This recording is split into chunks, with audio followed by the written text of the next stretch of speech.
It's amazing how one post can really put the internet in the chokehold. That one post I'm talking about is that boycott challenge.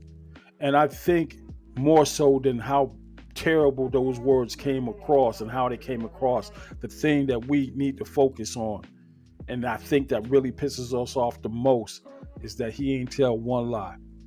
I'm going to go ahead and break this shit down one by one, point by point, and we're going to talk about it and what we need to do about it right here, right now on the Ujamaa Network. Some of the old wisdom says that if you really want to find out what somebody thinks about you, get them drunk or get them mad. And this individual was ticked off. But why is he ticked off? After all, it wasn't as if a 15-year-old Asian student walked into a black-owned convenience store and was unalived. This is what happened to Cyrus Belton when he walked into a convenience store owned by an Asian American by the name of Rick Chow and was chased down and unalived by him and his son. Now, for some context, guys, I want you to rewind the clock about 30 years because us Gen X have a little bit more history with this kind of thing than you millennials and Gen Zers. What happened to Latasha Harlins is the exact same thing. She was accused of stealing a beverage. It was proven that that wasn't true. She was accosted in South Central LA by a shop owner who then unalived her with a 38. The tragic part about this was not only that it was caught on video, but the girl was still holding on to the $2 it cost to replace this orange juice that she was attempting to buy, not steal.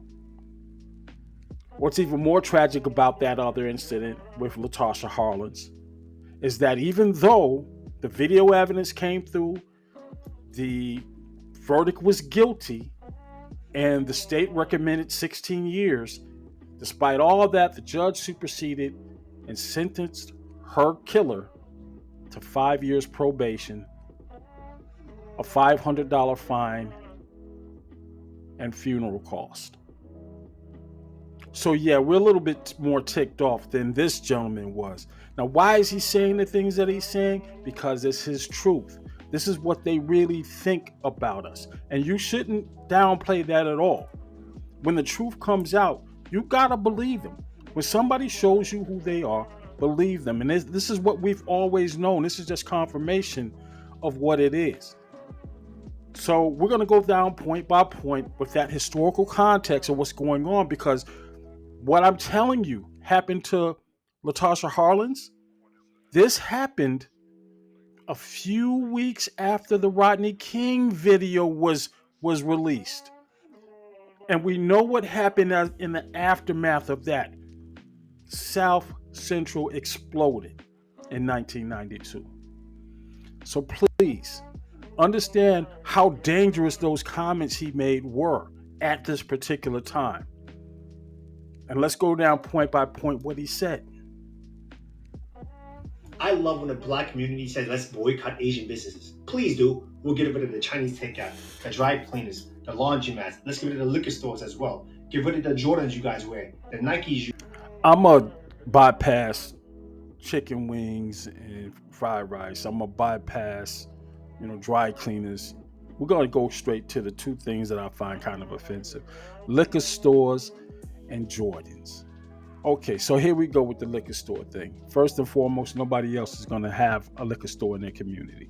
You have to put that kind of stuff in the African American community because everybody else is going to fight like bloody hell to keep it out. They want to keep the riffraff out. See, they like to keep that kind of stuff in the black neighborhoods because, see, everybody drinks, but you got to come down to the hood to get it. That's number one. And this is the path of least resistance.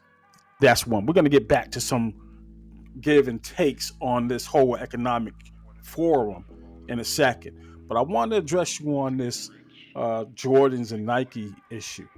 Did you know that a man by the name of James Ernst Maltzinger, this is an African from Suriname who migrated to the United States in 1800s. This was the individual who revolutionized making shoes.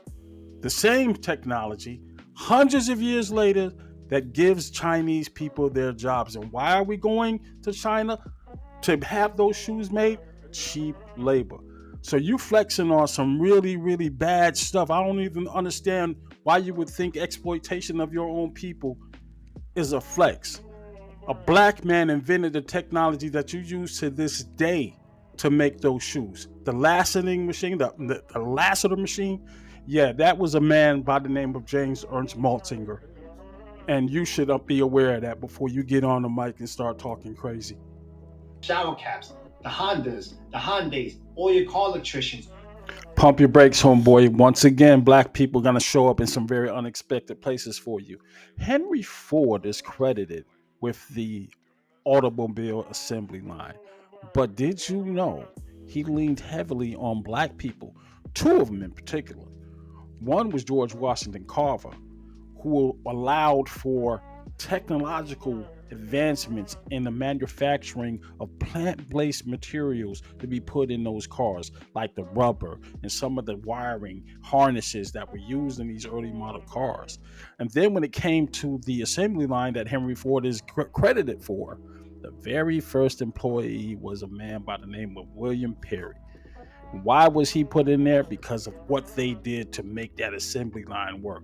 The same assembly line that gave you in the Asian communities, in the Asian culture, those assembly lines that they're still using now, only with more advanced robotics. But the assembly line process in the automobile, yeah, that's another black invention. And watch your mouth.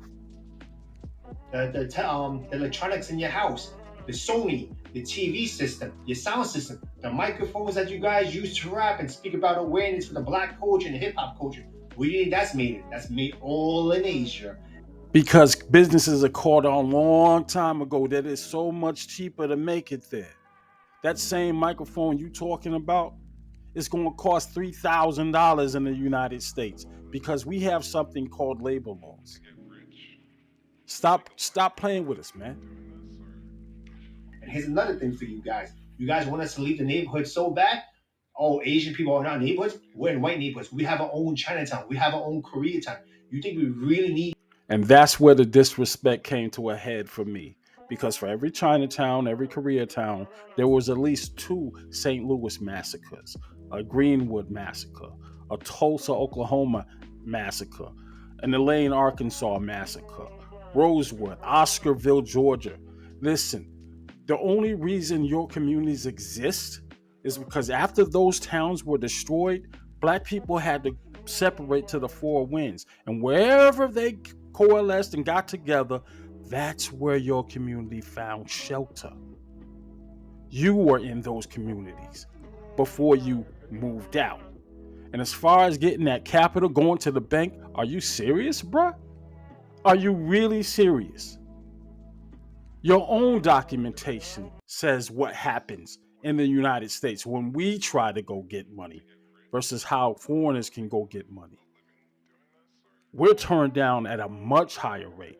Access to capital has always been a problem for the African American community, and not because of anything other than the color we're in. So you got real disrespectful towards the end. And I'm going to cut it off right there because honestly, you are one individual made a comment, but we know that sentiment is shared. And that is the problem that we're having with this thing. It's not so much that it's overtly racist. I don't really fly with that, but it is mad disrespectful. And you should know better. Watch your mouth.